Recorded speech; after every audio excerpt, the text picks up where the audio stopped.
Bonjour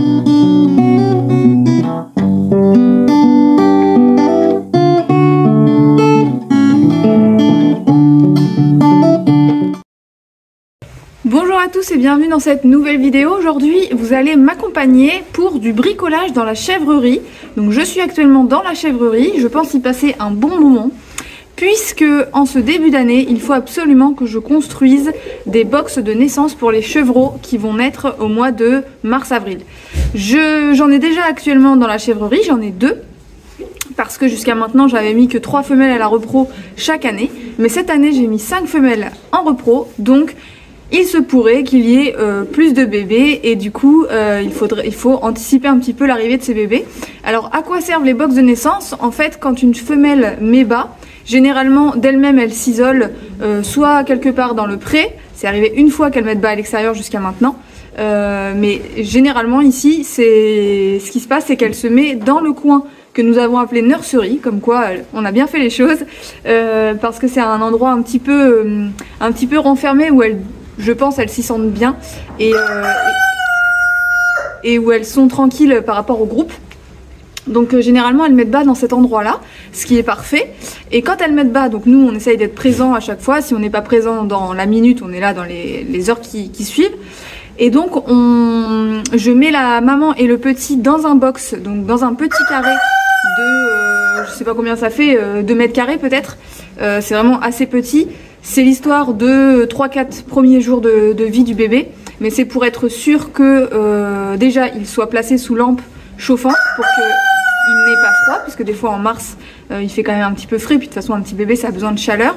Donc il aura la chaleur de la lampe chauffante, il aura la chaleur de sa maman puisqu'ils seront obligés d'être côte à côte, et puis il pourra accéder facilement aux mamelles de sa maman pour téter. La maman sera un petit peu obligée de s'en occuper, même si une femelle qui ne veut pas s'en occuper, quoi qu'il se passe, ça s'en occupera pas. Mais voilà, ça invite un petit peu plus à l'élevage naturel et qui se passe bien dans les meilleures conditions.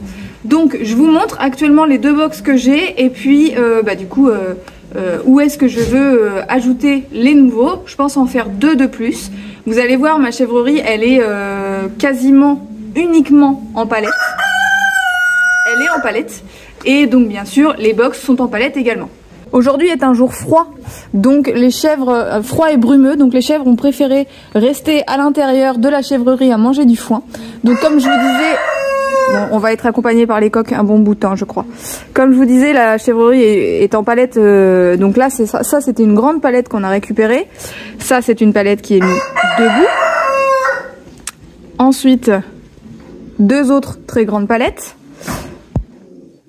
Les mangeoires sont faits avec des gouttières et en fait on a un système d'ouverture, hop comme ça. Donc là elles vont peut-être croire que je vais leur remettre à manger, mais elles viennent juste de manger. Voilà, et ça c'est l'endroit où elles passent la tête pour manger. Barnabé nous fait la démonstration. Ah non, elle se gratte. Ensuite nous avons le râtelier à foin. Donc le râtelier à foin c'est pareil, il est posé sur 2 épaisseurs de palettes et tous les morceaux de bois que nous avons en façade ce sont des palettes qui sont coupées, dont j'ai écarté aussi les barreaux pour qu'elles puissent passer leur tête et leur cou. Voilà, donc c'est vraiment uniquement en palette. Le passage pour aller justement, je vous disais, dans la nurserie, donc c'est une petite pièce. En fait elles ont constamment accès aux 2 pièces. Celle-ci, la plus petite, est plus isolée. Oh mon Tao! Mon Tao il a glissé. Bah là mon bébé! T'as failli tomber mon chat. Qu'est-ce que je disais? Oui, cette nurserie, donc cette pièce est plus isolée que là où je suis, puisque en fait au-dessus nous avons un grenier avec le foin. Donc rien que d'avoir déjà un plafond plus bas, ça garde un peu plus la chaleur. Encore plus quand il y a du foin par-dessus, ça isole encore plus. Alors que là où je suis, vous voyez, c'est un grand toit. Enfin, il y a une grande hauteur sous plafond, donc forcément, la chaleur est moins gardée vers les chèvres. Donc voilà, il fait meilleur dans la nurserie. La porte de la nurserie, vous l'avez deviné, est en palette également. Et donc, quand nous rentrons dans la nurserie, sur notre gauche, nous avons un deuxième petit râtelier à foin que là j'ai pas rempli, mais que habituellement j'en mets un petit peu puisque tout le monde n'accède pas avec facilité au premier atelier que je vous ai filmé. Donc souvent j'en mets ici aussi pour les plus dominées, elles viennent manger ici. Et donc sinon ici ce sont les 2 box de naissance. Donc en ce moment il y a un petit peu de litière pour que certaines chèvres viennent y dormir la nuit. À gauche actuellement toutes les nuits il y a Barnabé, Papy Barnabé qui se couche là-dedans. Et donc je vous fais un petit peu la démo. Donc là pour l'instant il n'y a pas de porte, mais nous avons ici les portes que j'installe quand il y a des bébés. Donc vous voyez il y a les lampes chauffantes juste au-dessus, avec une prise ici. Donc actuellement on a 2 prises, 2 lampes. Donc il faudra aussi en ajouter d'autres si jamais il y a plusieurs femelles qui mettent bas en même temps et que je me sers de tous les box. Il va falloir que j'en rachète 2 autres. Et donc quand il y a une chèvre qui a mis bas, je la mets dans ce box. Et ça va ma Barnabé? Je fais une démonstration. Qu'est-ce que je fais? Mais qu'est-ce que je fais là? Ça te rappelle des souvenirs? Tu t'occupais de ton bébé Ursula, parce que Ursula c'est la petite qui est à côté. Donc je place cette porte en façade. Et donc jusqu'à maintenant je l'attache avec des fils de fer que je noue et dénoue à chaque fois que je veux ouvrir à la chèvre, puisque je vous dis qu'elles sont renfermées. Elles sont renfermées principalement la nuit, les 3-4 premiers jours. Et la journée, quand je suis là et que j'estime que voilà, il n'y a pas de risque que le bébé gambade un peu partout, bien sûr, j'ouvre la porte et il reste dans cette zone de nurserie pour que le petit puisse découvrir un peu son environnement, que la femelle se dégourdisse les pattes et qu'elle soit pas embêtée d'être enfermée toute la journée non plus, puisque c'est pas cool. Donc voilà, mais si jamais je dois m'absenter, je les laisse renfermer par sécurité sous la lampe, comme ça personne ne peut venir les embêter et le petit reste bien près de sa maman. Voilà, alors après mon système de fermeture avec fil de fer, c'est pas forcément l'idéal. Ce qui aurait été bien, c'est d'avoir des charnières, sauf que quand il y a du foin, parce que là il n'y a pas beaucoup de foin parce qu'il n'y a pas de bébé, mais quand il y a les bébés, je mets de plus en plus de foin pour qu'il y ait vraiment une litière un peu partout et que ce soit bien isolé du sol. Je rajoute régulièrement foin, paille, litière quoi. Et du coup la porte, s'il y avait des charnières, elle ne coulisserait pas, elle s'ouvrirait pas facilement. Donc je sais pas, peut-être que l'idée va venir en faisant les nouveaux box, d'avoir un système un peu plus pratique. Parce que les fils de fer, ce qu'il y a, c'est que ça peut être dangereux quand la femelle par exemple veut se mettre debout et puis il faut pas qu'elle se glisse une patte dans le fil de fer. Donc en fait il faut pas faire d'espace avec notre fil de fer pour pas qu'elle se coince une patte. Vous l'aurez remarqué aussi en termes de sécurité, parce que ça c'est très important, déjà pour la maman et aussi pour le bébé. Les palettes c'est chouette, mais il faut qu'il y ait un espace entre les différents barreaux qui soit vraiment tout petit, soit assez grand. Parce que le risque principal chez les caprins, c'est qu'ils se coincent une patte, chez les caprins et chez beaucoup d'animaux finalement, c'est qu'ils se coincent une patte entre les barreaux. Et donc déjà, premièrement, c'est dangereux qu'ils se coincent une patte. Et deuxièmement, ils peuvent se coincer une patte en hauteur et se suspendre carrément à la patte et voilà, rester pendu comme ça des heures et des heures. Donc c'est ma hantise, donc évidemment il faut faire super attention. Donc quand j'avais créé ces box, je vais vous montrer d'un peu plus près, j'avais défait d'autres palettes, récupéré des lattes, je les ai coupées en fines lamelles et je les ai installées dans les espacements entre 2 lattes. Je sais pas si c'est compréhensible, je vous montre de près, vous allez comprendre. Donc vous voyez dans le box là actuellement, alors en fait le fond j'ai rien mis puisque comme c'est contre un mur, je me dis que n'y a pas besoin d'avoir un fond. Et du coup les lattes que j'ai enlevées du fond, c'était parce que j'en avais besoin pour mettre sur les côtés et sur la porte. Puisque vous voyez les palettes lambda, la palette lambda c'est cette plaque là et cette plaque là. Mais au milieu j'ai à chaque fois rajouté des petites lattes pour éviter que une chèvre se coince une patte. Donc voilà, donc ce qu'il faut que je fasse c'est rajouter un box. Donc je vais rajouter un box sur la gauche, je vais bouger mon râtelier que j'avais installé ici et je vais rajouter un box ici là. Voilà, le râtelier je le mettrai ailleurs. Et puis peut-être que je vais en faire un autre par là-bas qui sera tout seul pour le coup, mais Mais voilà, je pense faire comme ça. Je vais faire un petit peu les toiles d'araignée, ranger tout ça, enfin nettoyer tout le méli-mélo de fil électrique et de lampes chauffantes et vérifier mes lampes chauffantes parce que dans mes souvenirs, il y en a une qui n'avait plus d'ampoule, enfin l'ampoule était morte. Donc voilà, pour que j'aille en acheter, il faut que je sache combien il m'en faut exactement. Donc voilà, et puis bah oui, faire de la poussière parce que allumer l'électricité et une lampe chauffante quand il y a plein de toiles d'araignée et de paille, c'est pas recommandé. Voilà, c'est à peu près ça que je vais faire aujourd'hui, c'est parti.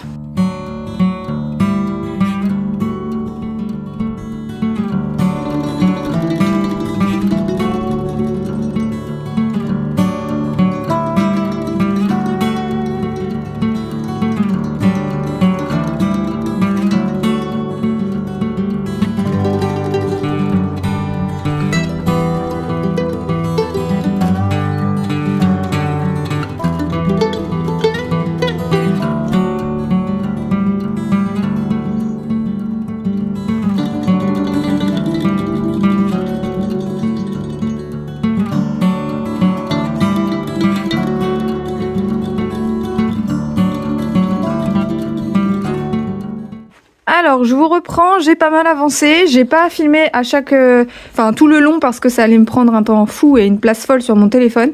Mais voilà un petit peu où j'en suis actuellement. Donc j'ai rajouté un troisième box comme vous pouvez le constater. J'ai refixé le râtelier sur le côté. Donc comme je vous disais, j'ai pas filmé chaque étape mais vous l'aurez compris, j'ai démonté 2 palettes. Et j'ai démonté 2 palettes et à chaque fois je garde la face de la palette.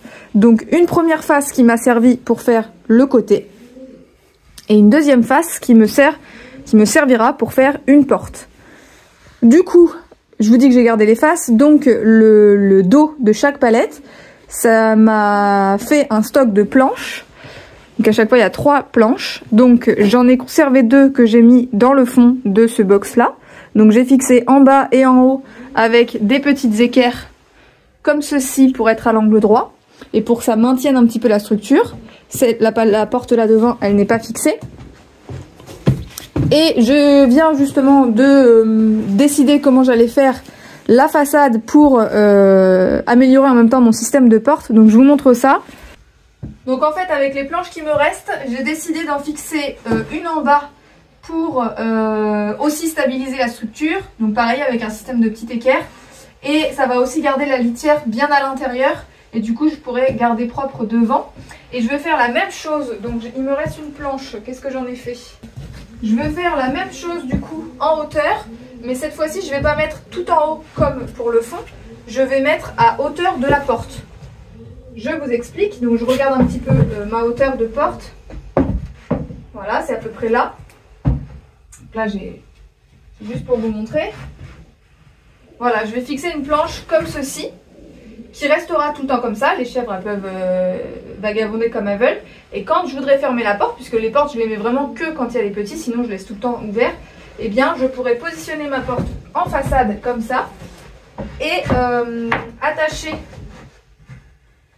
sur la planche qui sera fixée la porte et détacher quand je veux ouvrir.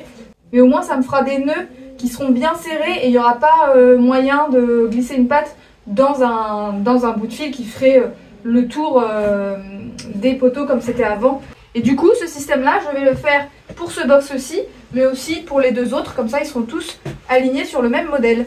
Et qu'est-ce que vous en pensez que depuis le début de cette vidéo je filme que mes jambes et pas ma tête? Sympa non? Alors après effectivement pour la tête que j'ai en ce moment, c'est peut-être pas plus mal, mais bon désolé, je vais pas tout refaire, vous l'aurez compris, je m'étais pas rendu compte.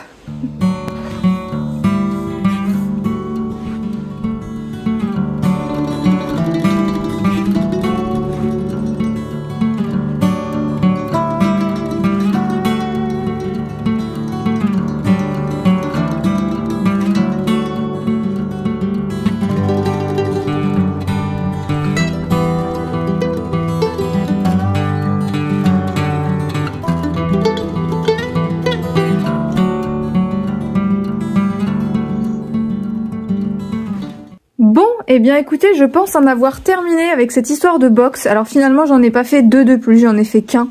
Parce que je pense quand même qu'avec 5 femelles, j'ai peu de probabilité pour qu'il y en ait 3 qui mettent bas le même jour ou les 2 mêmes jours.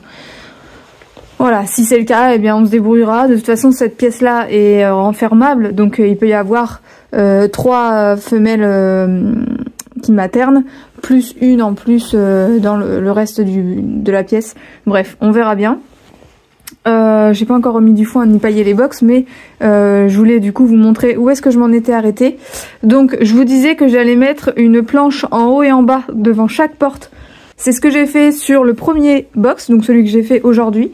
Par contre sur les 2 autres, j'ai mis que une planche en bas, puisque l'ouverture n'est pas de la taille d'une palette, donc pas de la taille des portes, ce qui fait que ça ne va pas m'aider à grand chose, puisque voilà, mes portes seront trop grandes. Donc ce qui se passera, c'est que les portes vont se chevaucher. Je vais vous les mettre. Voilà à quoi ça ressemblera quand il y aura des animaux dedans et que du coup ce sera tout fermé. Donc les 2 derniers, je vous l'accorde, ce sera pas les plus pratiques. Ça va continuer à être de la bricole jusqu'à ce que je me motive à refaire les portes à la bonne taille, puisque du coup vous voyez, elles sont plus grandes que l'ouverture des box. Mais voilà, je pense que ça va le faire quand même. Si vous voulez voir le résultat en action lorsque je l'utilise, rendez-vous au mois de mars ou avril quand il y aura les naissances, puisque je me ferai une joie de vous faire des petites vidéos. Pour l'instant, pour aujourd'hui, donc comme les bébés sont pas encore là, je vais retirer toutes ces portes que je vais ranger dans le fond là-bas pour éviter que les chèvres ne jouent avec ou se les fassent tomber dessus. Et puis qu'elles aient accès aux box, parce que Barnabé en ce moment, comme je vous disais, il aime bien se mettre dans un de ces box. J'ai vérifié les lumières, je suis très contente puisque finalement elles fonctionnent toutes les 2. Alors je vais quand même en racheter une, puisque j'ai 3 box, j'ai envie d'avoir 3 lampes. Mais donc là il va falloir que j'achète le support plus l'ampoule, alors que je pensais juste acheter une ampoule à la base pour celle qui marchait plus. Et je suis contente parce que en fait c'est pas les 2 mêmes modèles, et en fait sur celui de droite il y a un petit bouton et j'avais pas fait gaffe, donc si ça se trouve on avait juste éteint au niveau du bouton ou touché le bouton quand elle était éteinte. Bref, je pense que c'est pour ça qu'elle marchait plus. Bon, ça n'empêche pas d'avoir des ampoules en stock de côté si jamais j'en ai une qui grille, mais voilà. Voilà, c'en est terminé pour cette vidéo. J'espère qu'elle vous aura plu. J'espère qu'elle pourra vous aider si vous avez fait cette recherche sur YouTube pour créer des box de naissance. Sachez que c'est quand même très utile et important d'avoir une zone vraiment dédiée à la maman et son petit les premiers jours. Voilà, c'est sûr que comme ça vend pas du rêve d'avoir un tout petit box, mais c'est vraiment pour les premiers jours, et elles sont tellement, les mamans sont tellement omnibulées par leur petit que elles sont rarement à demander à sortir, hein. Très souvent elles sont calmes, tranquilles du groupe, et puis contentes de s'occuper de leur petit. Donc voilà, et comme je vous disais, c'est que l'espace de quelques jours. Après, elles ont accès à une zone un peu plus grande comme la nursery, et puis plus le temps va passer, plus elles vont pouvoir rencontrer les autres. Alors au début à travers des barreaux, la porte en palette que je vous ai montré tout à l'heure de la nursery, voilà, tout le monde se voit, donc le groupe découvre le bébé, la maman, on voit un petit peu comment réagit face aux autres. Des fois elle défend son petit et du coup elle tape avec sa tête dans la porte, et puis petit à petit le petit va pouvoir intégrer le groupe. C'est souvent au moment où il fait beau au printemps, et du coup tout le monde sort dehors, comme ça les autres sont un peu occupés par l'herbe et laissent le bébé tranquille. Voilà, ça se passe toujours bien, mais c'est quand même une période qui est délicate et à laquelle il faut prêter vraiment attention, et c'est vraiment avec plaisir que je fais ça, parce que venir observer les bébés, les mamans, toute cette période de gestation, mise bas, vous voyez là je tourne cette vidéo, nous sommes le 3 février, donc la mise bas est prévue pour dans 1 mois et demi, 2 mois. Les mamans commencent à être vraiment, elles viennent chercher des câlins, enfin le moment de la gestation, je me rends compte que sur certaines femelles, elles sont plus proches, elles ont besoin de beaucoup plus d'attention, de câlins, d'amour, de papouilles, des choses comme ça. Et donc en ce moment, on a Olympe et Olga qui viennent pas mal réclamer de câlins le soir, et les autres moments de la journée quand on est avec elles. Voilà, donc ce moment-là est magique. Et puis alors le moment de la mise bas, quand on a la chance de pouvoir y assister, ce que j'essaie de faire à chaque fois, c'est incroyable. Elle m'épate, je suis tellement fière d'elle et admirative d'elle. Et puis après le moment de l'élevage du bébé, enfin bon bref. C'est toujours des moments magiques, et on a la chance de pouvoir les vivre chaque année pour l'instant, donc c'est plutôt chouette. Voilà pour conclure cette vidéo bricolage dans la chèvrerie. Si elle vous a plu, eh bien n'oubliez pas de la liker, ça coûte pas grand chose et moi ça me fait plaisir et ça me montre que voilà, ce genre de vidéo peut être intéressante et utile pour certaines personnes. Si elle peut être utile à quelqu'un que vous connaissez qui a des chèvres, que ce soit chèvres angora, mais même des chèvres naines, alors peut-être pas des chèvres alpines ou autres parce qu'elles sont beaucoup plus hautes et du coup elles sortiraient je pense du box. Enfin en tout cas ce serait possible, mais voilà, vous pouvez toujours partager ma vidéo si vous pensez qu'elle peut être utile à d'autres personnes. Et puis, n'hésitez pas aussi à me faire un petit coucou dans les commentaires et à me dire ce que vous en avez pensé, si vous avez des questions, des remarques, des choses comme ça. Voilà, je vous remercie d'avoir regardé cette vidéo, je vous embrasse et puis je vous dis à très vite dans une prochaine vidéo. Bye bye!